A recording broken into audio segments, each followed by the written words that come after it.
Hi guys, may isa akong hack na gusto i-share sa inyo na warm-up ko.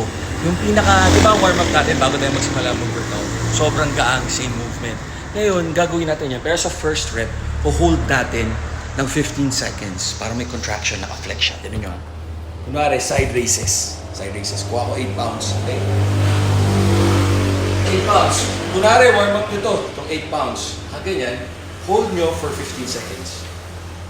Okay, hold nyo for 15 seconds, tapos saka nyo gawin yung 15 reps nyo. Talagang mag-burn.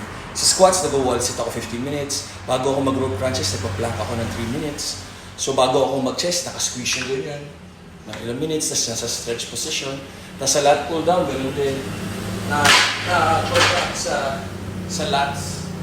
Tapos may stretch na 15 seconds. Try nyo ha, 15 seconds holds. Tama kayo, mali ako na your doctor. Do what works for you. Happy, healthy guys. God bless.